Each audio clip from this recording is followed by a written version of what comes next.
one thing, I mean, in JPL we love randomized experiments, but not usually random experiments carried out in macroeconomics. It's one of the things we don't recommend is one morning change your money supply by 86%. Or so. That's not one of the recommended policies, and indeed it's something that is fortunately rare in the world. But when you have them, they're really interesting because, thankfully they don't happen often, so you could learn quite a lot from them if you get a chance.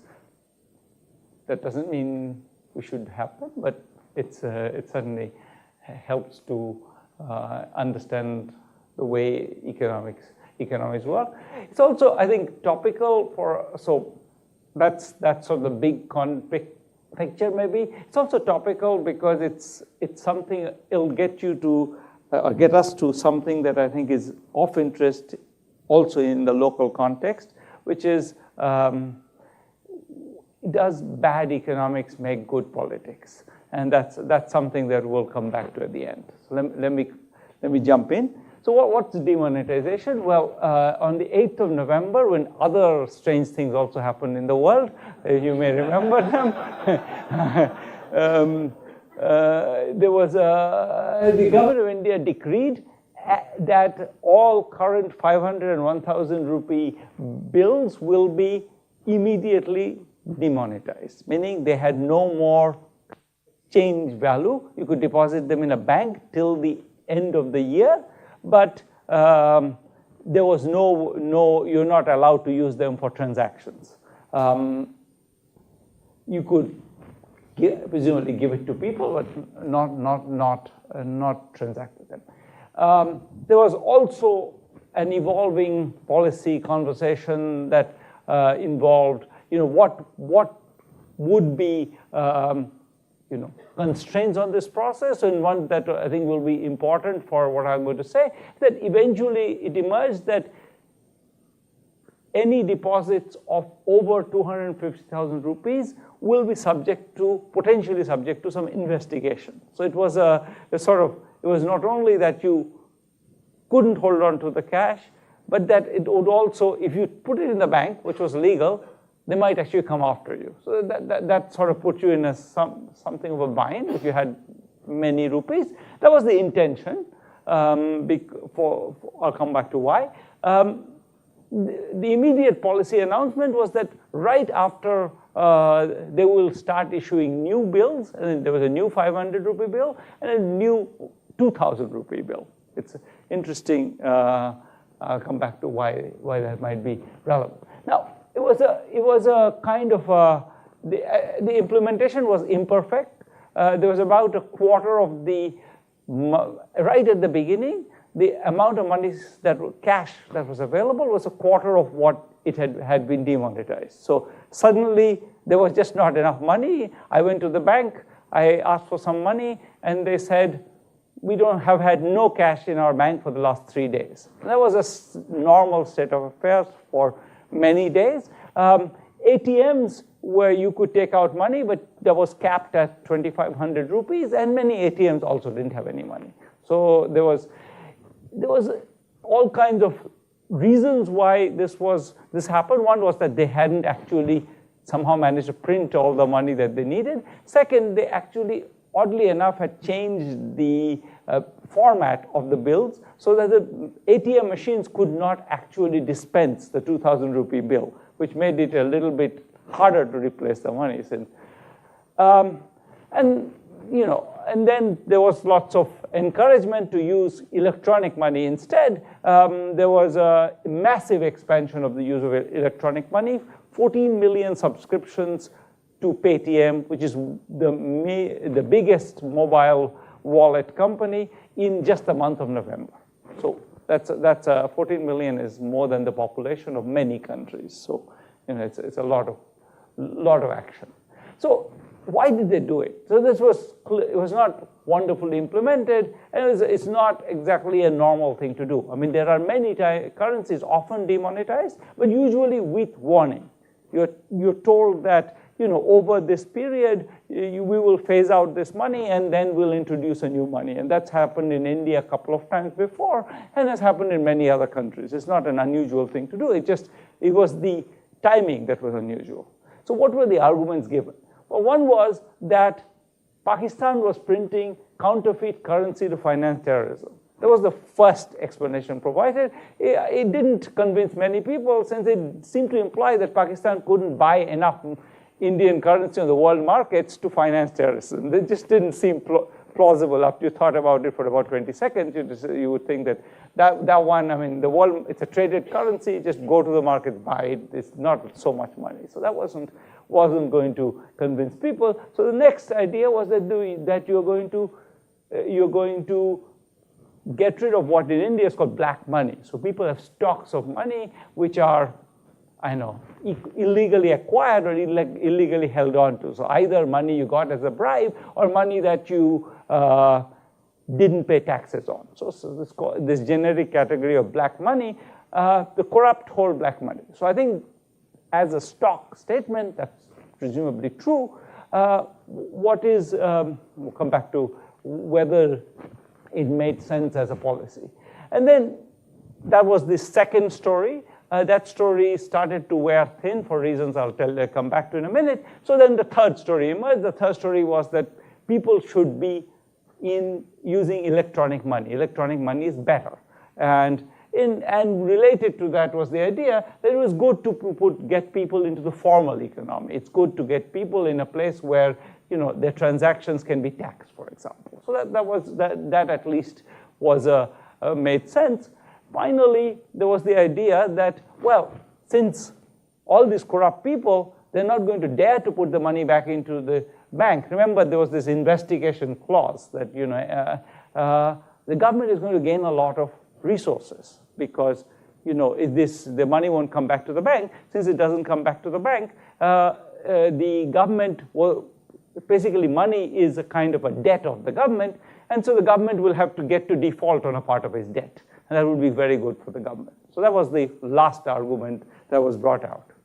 Now, most of these arguments are not super watertight. I already mentioned that, the idea that, there's no reason you should definitely do things about counterfeiting, but you don't need to do it all at once. So that didn't seem to be the right argument.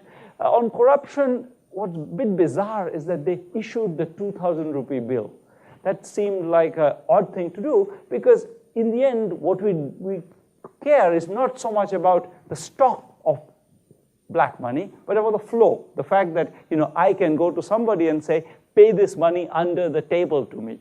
But making the bills 2,000 rupee bills instead of 1,000 rupee bills just makes that easier. Your suitcase has to be smaller if the bills are more valuable. So that didn't seem to be quite the right argument either. Moreover, it turned out that it created a new class of the corrupt. These were bankers who were basically, lots of bankers in these months, you heard a lot of reports of bankers being arrested and indicted. And the reason was that there was a huge incentive to basically launder money. So to replace black money by white money, and to do that without acknowledging who the money belonged to. So there was a lot of incentive to do so, and as you might expect, people did it a lot, and as a result, the government, of course, found some 250 bankers, I think, were indicted as a result of this, but I'm sure many, many thousands of them were involved in this process. So that actually increased corruption in at least one group. I think the argument that you should get people into the formal system is a perfectly good argument, but it didn't require demonetization. Singapore does it by, for example, rewarding you get a lottery ticket every time you take a receipt. Every receipt is a lottery ticket, and as a result, people have an incentive to get receipts, which is essentially the key piece of formalization. So there are many ways to do it. And finally, the fiscal gains was just bad economics. Because what the government hadn't quite figured out was that, yes, these people will be, maybe some of the money won't come back, But on the other hand, the demand for money, precisely because of for electronic use, the demand for money falls. So if the demand for money falls, then the amount of money that could be sustained in the economy without creating inflation goes down. And so as a result, the amount of money the government could keep outside had to naturally go down if it weren't to create inflation, precisely because the government was forcing people to not use money. And if people stopped using money, then the total stock of money that existed would be too much for the transactions that were available, which would create inflation. So if you had to keep inflation down, you would actually reduce the supply of money. So this would not, again, this argument wasn't quite thought through. And like most of this intervention, it was not based on a lot of careful consultation of J-PAL economists, let's say. There was also, on the other side, that's on the upside of the policy, which seemed at least not obvious. On the downside, there was a concern that 85% of the labor force in the informal sector, these people basically transact in cash. So what are they going to do? There were actually lots of people, interestingly, you see this, and this was much celebrated in that 30,000 merchants every day were converting to Paytm. But remember, India has 100 million merchants or something like that, or some order of magnitude. 80,000 was 30,000 a day wasn't getting you very far to that. So it's wasn't. So there were lots of people who couldn't pay, and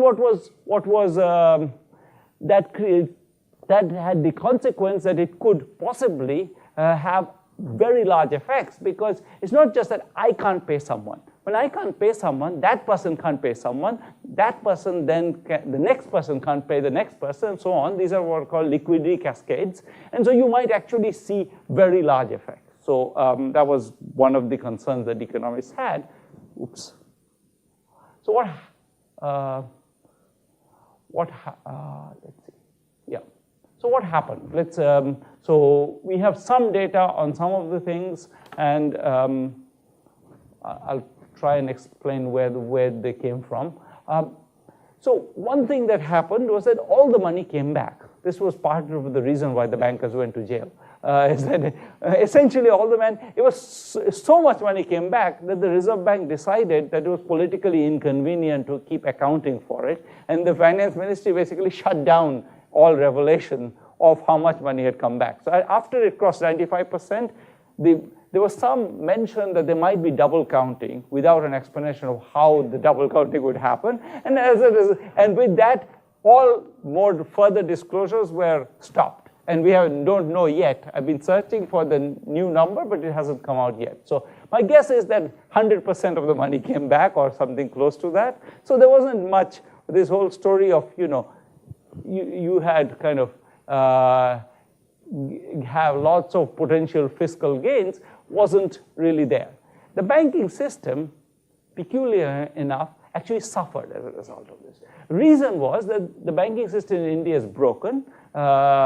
They have huge non-performing assets, which means people have for many years not paid their debts, and as a result, their capacity to lend is very limited, because essentially under the Basel III regulation, which no doubt you all read about every morning, but it's a regulation which says that the amount of debt you can issue is related to how much equity you have with the bank. And if the banks are basically bankrupt, then they don't have a lot of equity. So now what happens but banks were forced to accept the cash that was coming into it. So as cash came into the banking sector, the bank was acquiring cash without being able to lend it. So the banking sector went from being pretty close to bankrupt to even closer to bankrupt. That was the next thing that happened. There was I think it's true that people who had large stocks of cash, I think lost something, but the price of that actually came down pretty fast. This is not something that I actually have personally traded, but I know a lot of people in business, and they said that at the beginning, you would have to give up 30 cents for every a rupee, 30 paisa for every rupee you traded in, but that came down to 10 paisa fairly fast. So, and towards the end, it was close to zero. So, people who were patient enough didn't lose very much, but no doubt, I think some people lost. But as I was saying before, while you might feel good about the fact that these guys who were holding on to this illegal cash got hurt, that's not what matters for economic efficiency. What matters for economic efficiency is, in the future, will there be less incentive to do something illegal? And the incentive to do something illegal in the future was, if anything, enhanced and not reduced because of the introduction of the 2,000 rupee bills. So now, remember, I said that this could have big GDP effects. So recently, the GDP results came out, and it fell from a projected 7.4% to a projected 7.1%. And the government was triumphant. The boss of the finance ministry declared, as you can see, the numbers completely negate the kind of negative projections and speculations that were made about the impact of demonetization. Except that despite being the boss of the finance ministry, he actually doesn't know how GDP is computed.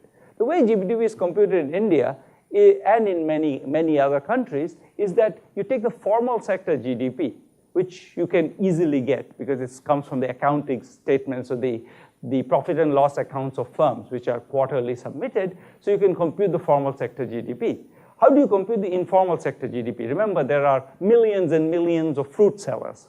Nobody's going around asking them how much they sold. The way you compute GDP is the informal sector GDP is every 5 years you do something called the economic census. From the economic census, you basically establish a relationship between how much is traded in the formal sector and how much is traded in the informal sector. That's a number, so you multiply the GDP of sectoral GDP in the formal sector by a constant to get informal sector GDP. The formal sector GDP doesn't fall because formal sector is not affected by this, then informal sector GDP doesn't fall. That's mechanical. That has no, and in fact, the government, being even-handed, it puts out something called the Annual Economic Survey. It's an excellent document. And in that document, there is a paragraph which says the GDP numbers are going to be wrong for this reason. So the reason I explained is not that I had to think it through. It was known by people in the finance ministry, but not by the finance minister. So, as a result, the government was triumphant, and people, and this is part of what I think is interesting, people were, this is not the problem is that the nuances of these things are often lost in the media. So the media was also a bit baffled, but willing to accept the government's claim. And in some ways, it actually suggests that knowing some economics is actually sometimes useful. We were decided to go about it a different way. To get some survey data. So this is work with Namrata, who's sitting over there. So what we did was we surveyed 400 sellers, either retailers or wholesalers in 30 Bangalore wholesale markets. So basically what that graph shows is the proportion of people. We asked them, how much did your sales drop?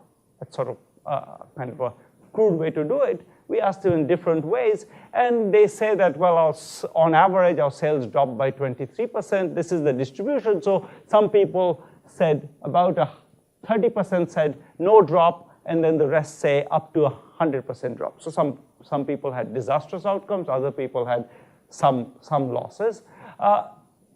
We can also look at this by, it turns out that you can get data of sales of at least the major commodities in wholesale markets, the total sales. So you can actually look at that, and you can compare that with what would be the predicted sales based on past years. So in past years, you fit a model to the past years, and based on that, you can predict how much the sales would have been.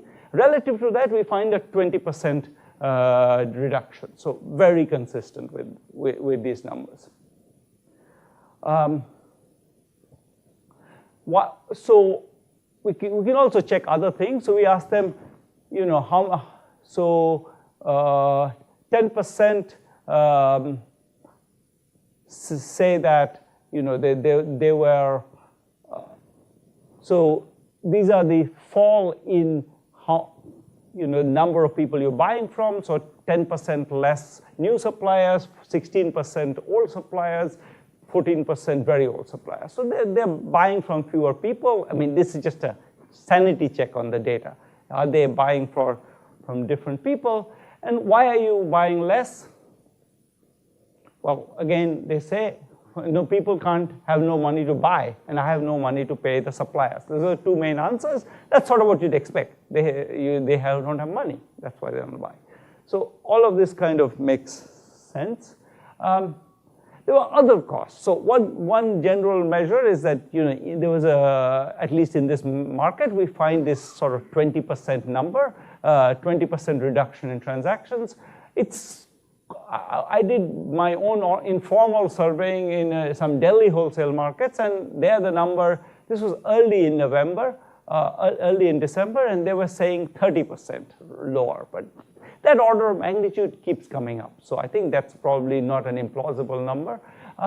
There were 54, a very different thing that also happened. There was a 54 rule changes in 52 days. Actually, not in 52 days, in 43 days. In the first 43 days, they changed the rules for what you could do. So you know, every day you would change the limit to how much you can take out, the conditions under which you can take it out or not, whether it's, you know, it's okay to take out money, for how much money can you take out for your daughter's wedding, you know, and there were newspaper headlines on all these things every day. And the rules kept changing, partly because people are very inventive. So every time some rule came out, there was a loophole in it. Somebody found the loophole and started trading on it, and then they plugged that loophole, and then on TV there'll be announcements. So there was a great deal of confusion. To see how confused people were, we went to Odisha is a state in India, kind of a poorer state on the southeast coast, and we went there to ask whether. We tried to figure out what people knew. So one of the things we could do is we could see if people knew the rule. The rule was that if you had a 500 rupee bill, you could deposit it till the 30th of December. And you would get 500 rupees credited to your account. So we could check if people were willing to take a gift of 500 rupees. So we gave them a choice between a gift of 500 rupees and a gift of 200 rupees. This is not a small amount of money, or 200 rupees was a daily wage. So this is a big amount of money. The difference between the gift of 500 rupees and the gift of 200 rupees is basically 1.5 days' wages. So that's a significant amount of money. We offered it to them. Now, there were, of course, some concerns. Let me just, you might think that people actually might think that it's going to take a long time to exchange in the bank, but it's not true. The actual time was 16 minutes. They thought that it would take 27 minutes, and the time to the nearest bank is about 21 minutes. So the total transaction in minutes was about 39 minutes.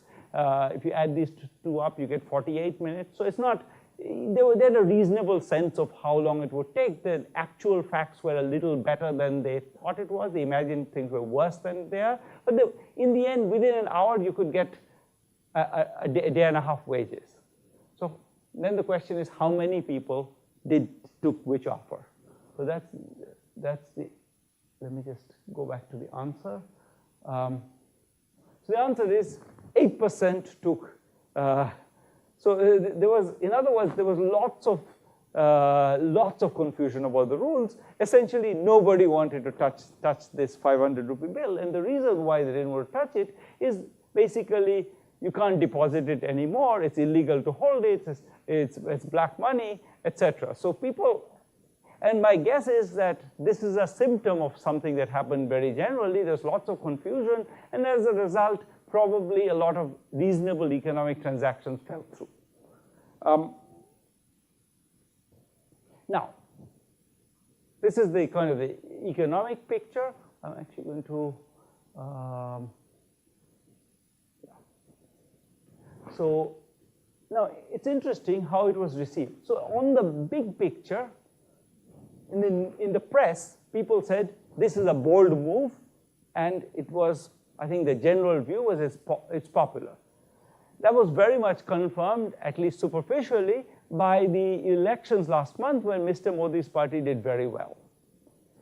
And indeed, when we surveyed people, we got very similar answers. So this is from our Bangalore subjects, and you gave them choices between, it's a good thing for the country and not too bad for me, good for the country but very bad for me, good for the country, bad for me, slightly bad for me, it's a bad thing for the country, good for me, not bad, sorry, good, bad for the country, not bad for me, and bad for the country, bad for me.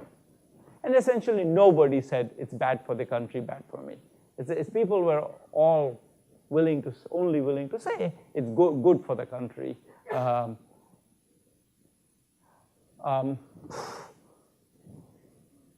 Okay. This is from a different survey. It's from Orissa. And people, this is on a scale of 1 to 5. When you ask them the economic question, is it good for the, is it good for you and bad for you? Basically, on a scale of 1 to 5, most people say, 36% it's bad, really bad for me. But then when you ask them, is demonetization good for me, in some aggregated sense, 61 say, yes, it's good for me. So in some sense, people wanted to believe it's good for them. So it's you feel, maybe they were wanted to say, we don't know whether it was because they were scared of revealing their real feelings, but certainly everybody's view was that this is a good policy. Even if they were, when you ask them individually on what happened, they say it hurt. Now one explanation, well, what are the explanations? So why would they say that? Well, one, I think they might just say that, this is brave policy. Bold was a word you hear a lot, and this was, bold is not necessarily mean good in my view, but nonetheless. And in particular, it was striking that this actually hurt the trading classes, which were the BJP's core constituency. So maybe for that reason, it was seen as very brave. Maybe people were confused about benefits. Maybe people were happy that other people got hit. So let me go back to that one fact, which I said, which is that, people, 35% of the people got five said that, it hurt me 5. We also asked them, did it hurt other people? And who did they think it really hurt? Moneylenders and politicians. So their theory, one possible interpretation of what happened was their theory was that, yes, it hurt me, but it's good for me because it hurt those other guys more. So now, before I conclude, one last thing we did was we actually tried to see what the effect was on vote shares.